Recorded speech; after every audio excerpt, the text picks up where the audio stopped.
Halo, Assalamualaikum. Salam. Ya, siapa talian ni? Ni Mamu Pak ni. Mamu. Apa soalan ni, Mamu? Soalan Mamu, Mhm. kadang-kadang orang ikat fitnah sampai laki bini boleh bercerai. Tapi fitnah itu dia tak nampak. Tapi dia ikat fitnah tu, laki bini akan bercerai. Kerana dia punya ikat fitnah. Lagu mana orang lagu tu? Ya. Itu soalan dia. Ya, soalan. Baik. Macam mana lelaki bini bercerai hari ni? Disebabkan fitnah. Orang yang buat fitnah tu Sebabkan lah. fitnah. Ah, maknanya dosa kepada fitnah ataupun Ya. dosa orang bercerai. Baik. Tak apalah, kita tengok dari sudut dosa fitnah lah. Maknanya kadang-kadang ada orang bercerai ni disebabkan pasangan tu sebenarnya dia tak ada pun unsur-unsur nak bercerai, tapi kerana orang yang ketiga. Orang yang ketiga buat fitnah, bawa cerita apa semua, laga-lagakan dua orang ni. Yang ni memang sangat-sangat dicela oleh syarak lah. Dalam Quran pun Allah Subhanahu Wa Taala sebut tentang dosa dia.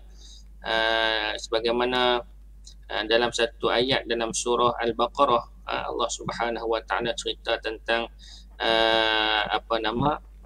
ada orang yang menggunakan guna-guna sampai bercerai-berai pasangan ni.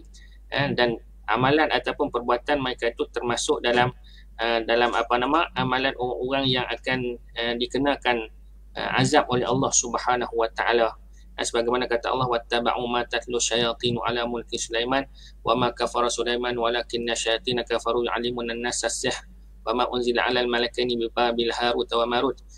Yang dalam ayat tu seterusnya di bawah tu Allah Subhanahu Wa Taala cerita tentang orang yang menggunakan sihir hingga menyebabkan bercerai-berainya pasangan suami isteri.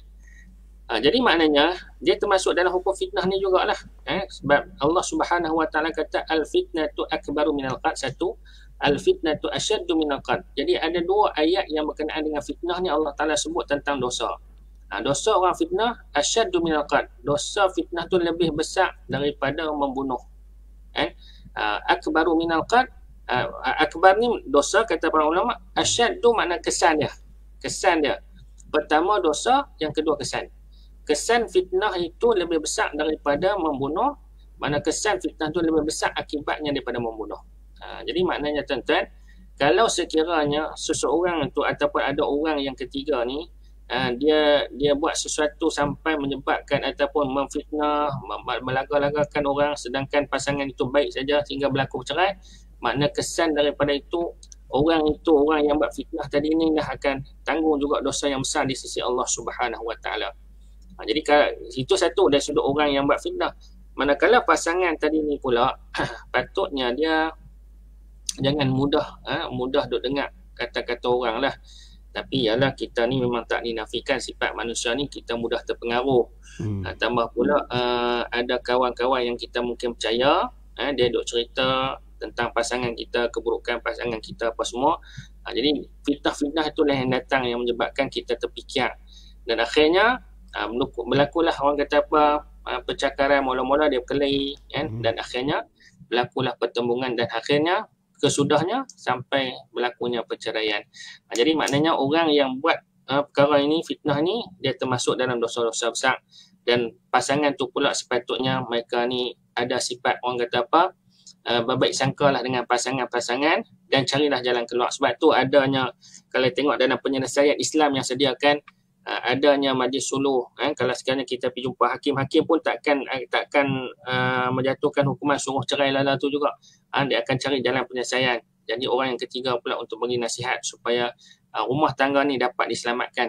Sebab macam saya kata tadilah, yang mana satu perkara halal dari sudut syarak tapi cukup dimurkai oleh Allah Subhanahu Wa Taala. Umpama dia meruntuhkan satu masjid. Macam itulah dia punya kesan dia, meruntuhkan satu masjid. Sebab digambarkan perkahwinan sebagai masjid kerana daripada perkahwinan ni kita dapat banyak kebaikan dan kita boleh buat banyak pahala. Daripada perkahwinan, contoh nafkah yang kita bagi itu, dia adalah satu sedekah yang berpanjangan, maknanya dia akan dapat pahala sedekah yang banyak. Lepas tu kalau ada anak, kita beri nafkah kepada anak-anak, kita akan dapat pahala yang banyak. Itu juga kalau kata kita sediakan anak-anak ni dengan yang baik, mereka jadi anak-anak yang soleh, maka kita akan dapat amal-amal jariah. Maknanya dalam rumah tangga ni adalah tempat untuk kita buat pahala yang cukup banyak. Sebab tu digambarkan perkahwinan sebagai masjid. Sebab dalam tu tempat kita nak buat banyak kebaikan dan kebajikan. Perkahwinan ni bukan hanya sekadar untuk menghalalkan hubungan lelaki dan perempuan, tetapi perkahwinan ni dia punya hikmahnya adalah untuk menjana kebaikan dan juga menjana pahala serta ibadah yang banyak di sisi Allah Subhanahu Wa Taala. Jadi rugilah ataupun sangat malanglah bagi orang yang sengaja orang kata apa mencari alasan untuk bercerai-berai, sedangkan dia perlu untuk mengeratkan lagi sebagaimana pada awalnya dia sanggup untuk berkahwin, maka sepatutnya dia kena jaga. Sebab tu nak berkahwin ni kena fikir panjang juga, bukan hanya sekadar untuk kita nak berkahwin, tetapi kahwin ni biarlah kita fikir yang mana kita nak bina satu gagasan keluarga yang besar, dan kita nak buat amal baik, amal kebaikan dan kebajikan di sisi Allah Subhanahu Wa Taala. Itu dia sudut yang kita kena lihat lebih luas lagi dalam kehidupan berkeluarga ni, insya-Allah. Wallahu a'lam.